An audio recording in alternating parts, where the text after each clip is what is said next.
WhatsApp guys, ओनी sir. और आज के इस वीडियो में हम बात करेंगे कि 2023 बैच के जितने भी स्टूडेंट्स हैं, जितने भी फ्रेशर्स हैं, उनके ऊपर ऐसी ऑनबोर्डिंग की तलवार क्यों लटकी हुई है, क्यों अभी तक उनकी ऑनबोर्डिंग नहीं हुई, और जो आने वाले फ्रेशर्स हैं जैसे 2024-2025 उन पे ऐसी क्या इसका इफेक्ट आएगा, वो सारी बातें मैं डिटेल में बताऊँगा। तो अगर आप 2023 में अभी निकले हैं तो ये वीडियो सिर्फ आपके लिए है, और अगर आप फर्दर आगे भी इंजीनियरिंग करके आपकी ख़त्म होने वाली है और आगे आप रिक्रूटमेंट प्रोसेस में इन्वॉल्व होने वाले हैं तो भी आपके लिए वीडियो है। तो सबसे पहले जान लेते हैं कि अभी तक 2023 बच्चों की काफ़ी सारे लोगों की ऑनबोर्डिंग नहीं हुई है, तो इसका रीज़न क्या है।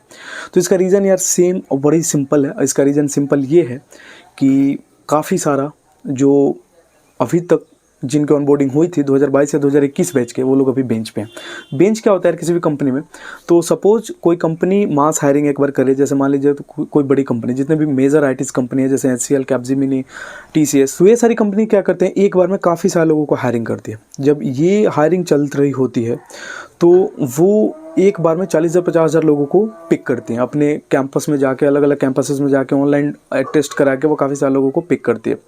अब ऐसे में होता ये है, जब उनके पास प्रोजेक्ट्स आ जाते हैं तब तो वो लोग डिफरेंट प्लेसेस पे चले जाते हैं।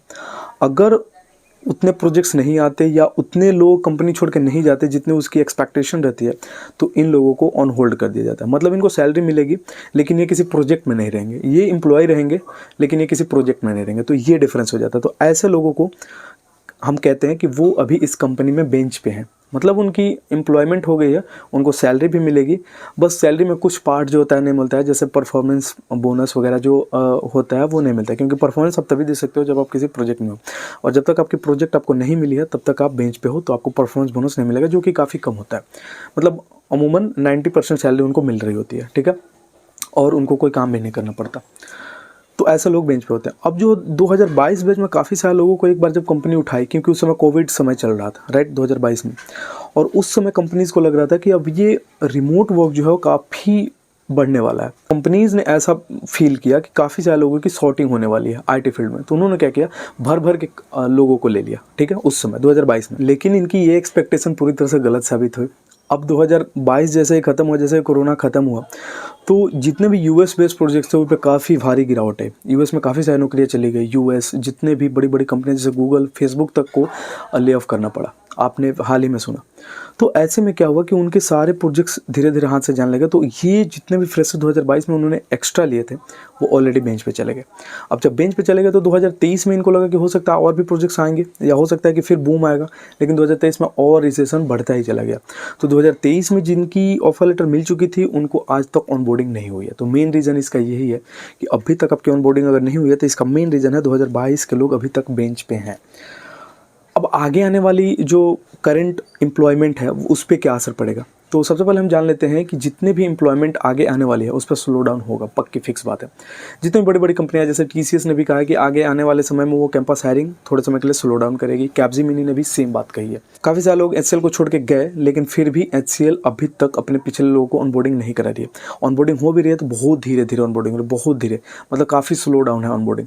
तो ऐसे समय में आपकी, अगर आप 2023 या आगे आने वाले बैचेज हैं, तो अगर आपकी ऑफर लेटर मिल चुकी है या ऑफर लेटर मिलने वाली है, और अगर आपकी ज्वाइनिंग रुकी हुई है, ऑनबोर्डिंग रुकी हुई है, तो आपके लिए बेस्ट सजेशन यही रहेगा कि आप अपने नॉलेज में इंक्रीमेंट करते रहिए। कभी भी कोडिंग करना, अगर आप कोडिंग से रिलेटेड हो, आप जिस भी फील्ड से हो उसमें काम करना ना छोड़ें, सैम्पल वर्क्स बनाते रहें और डिफरेंट सर्टिफिकेशंस करते रहें। और HR और मैनेजर्स हमेशा कंटेक्ट में रहें यार, कि उनको बताते रहें। जैसे ही आपने एक कोर्स कंप्लीट किया उनको बताएं कि मैं, आपको जान के खुशी होगी कि मैंने ये कोर्स कर लिया है, अब ये जानकारी मेरे पास हो गई है, राइट। तो हो सकता है वो वैसे प्रोजेक्ट्स में अगर उनको रिक्वायरमेंट हो तो हो सकता है वो आपको रेफरेंस दे दें वहाँ पे। तो ऐसा करना आपके लिए फ़ायदेमंद है। आप कभी भी आउटडेटेड नहीं होगे। अगर एक बार आपने पढ़ाई छोड़ दी तो फिर आपको पता ही है कि कितना समय लगता है गियर अप करने में, ठीक है।